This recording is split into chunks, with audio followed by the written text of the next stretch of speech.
ఏంటో సెలెక్ట్ చేయమంటున్నాడు. ఫస్ట్ ఇందులో ఏ అనే ఆప్షన్స్ తీసుకున్నట్లయితే A option the simplest form of 24/18 is 4/3 అని ఇచ్చాడు. 24/18ని సింప్లెస్ట్ ఫ్యాక్టర్స్ కింద రాద్దాం. 24ని సింపుల్ ఫ్యాక్టర్స్ కింద రాసినట్లయితే ఫస్ట్ ప్రైమ్ నెంబర్ ఎంత 2 12s are 24. 2 12s are 24. Next 2లో డివిజిబుల్ అవుతుంది కదా, 2 6s are 12. మళ్ళీ 6 2లో డివిజిబుల్ అవుతుంది కదా, 2 3s are 6. అంటే 24ని ఏమని రాయొచ్చు మనం 2 × 2 × 2 × 3 అని రాయొచ్చు. అలాగే ఇప్పుడు డినామినేటర్లో ఎంత ఉంది 18 ఉంది కదా, ఈ డినామినేటర్లో 18ని మనం ఎలా రాస్తాము, ఫస్ట్ ప్రైమ్ నెంబర్ ఎంత లీస్ట్ ప్రైమ్ నెంబర్ 2 కాబట్టి దాంతో డివిజన్ చేస్తాం. 18లో 2 9 టైమ్స్ పోతుంది, 9లో మళ్ళీ 2 పోతుందా పోదు కాబట్టి నెక్స్ట్ ప్రైమ్ నెంబర్ ఎంత 3. 3 3s are 9. అంటే ఇక్కడ 18కి ఎంత 2 × 3 × 3. 24 ప్లేస్లో 2 × 2 × 2 × 3 రాస్తాం.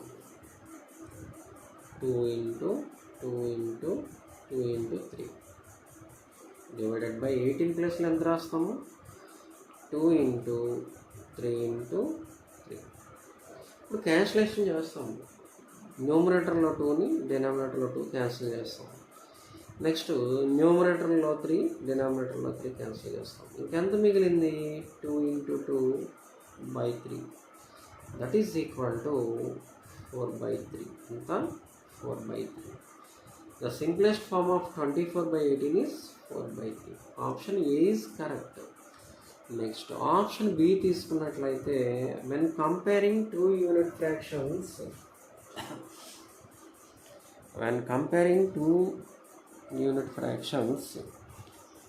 యూనిట్ ఫ్రాక్షన్స్ అంటే న్యూమరేటర్లో 1 ఉండాలి.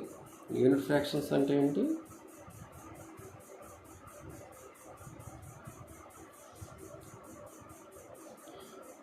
న్యూమరేటర్స్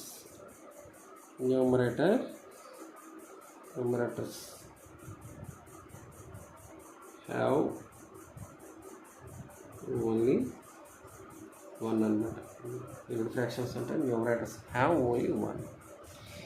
ఇప్పుడు యూనిట్ ఫ్రాక్షన్స్ తీసుకున్నట్లయితే నేను సపోజ్ 1/3 1/5ని తీసుకున్నాను, 1/3 అండ్ 1/5 తీసుకున్నాను.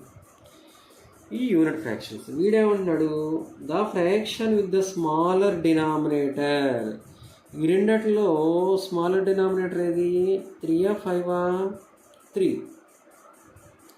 ఈ స్మాలర్ డినామినేటర్ 3 కానీ ఫ్రాక్షను ఇది లార్జర్ అని చెప్తున్నాడు.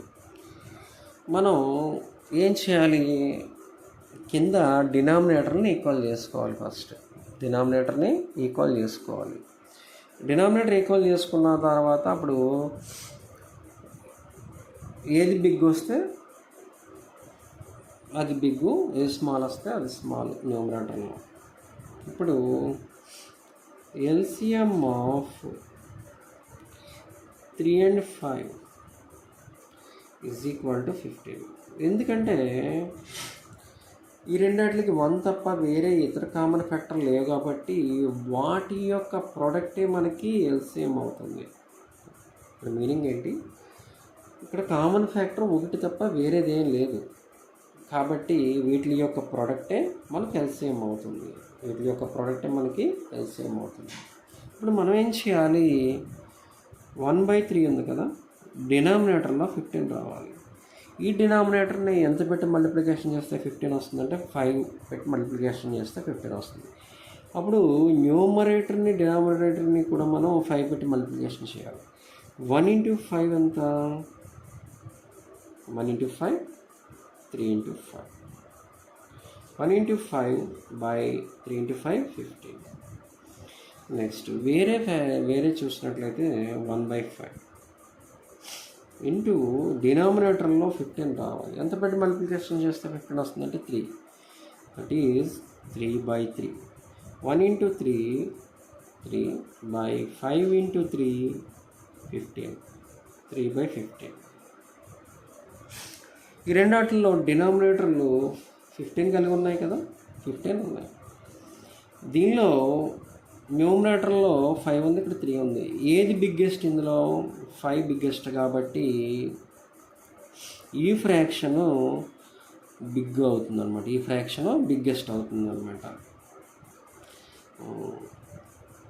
అంటే ఏం ఇచ్చాడు? When 2 unit fractions 1/3 and 1/5, the fraction with smaller denominator is larger. అదే కదా లార్జర్ ఈ రెండాటిలో. ఆప్షన్ బి కూడా కరెక్టే. ఆప్షన్ ఏ కూడా కరెక్ట్. నెక్స్ట్ ఆప్షన్ సిలో ఏమంటున్నాడంటే all fractions must have a numerator denominator. ప్రతి ఫ్రాక్షన్కి న్యూమరేటర్ డినామినేటర్ ఉంటుంది కదా. అలాగే a/b అనే ఫ్రాక్షన్ ఉంది. ఏ హోల్ నెంబర్ అంటున్నాడు, అలాగే b అనేది కూడా హోల్ నెంబర్ అని చెప్తున్నాడు. కానీ ఇక్కడ ఏంటంటే ఎప్పుడు కూడా 2 హోల్ నెంబర్స్ అయి ఉండాలని చెప్తున్నాడు, ఇచ్చాడు కండిషన్. కాకపోతే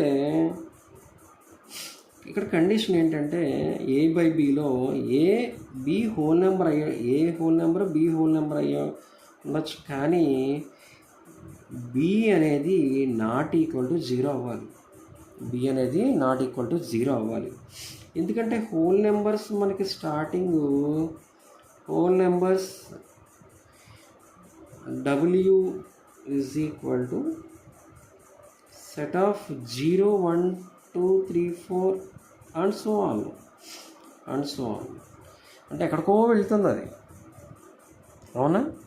0 ఉంది, కానీ డినామినేటర్లో 0 వస్తే, డినామినేటర్లో for suppose A value 1 b value 0 ఉందనుకోండి, దీన్ని అన్డిఫైన్డ్ అని చెప్తాం. మనం డిఫైన్ చేయలేం దీన్ని. ఎందుకంటే దీని ఆన్సర్ మనకి ఇన్ఫినిటీ వస్తుంది. ఏమొస్తుంది? ఇన్ఫినిటీ వస్తుంది. కాబట్టి అన్డిఫైన్డ్ అంటే ఇప్పుడు డినామినేటర్ అనేది 0 కాకూడదు, హోల్ నెంబర్స్. ఇది కూడా కరెక్టే. Option D all of these. Option D all of these. Option D is the all of these. This is the correct answer.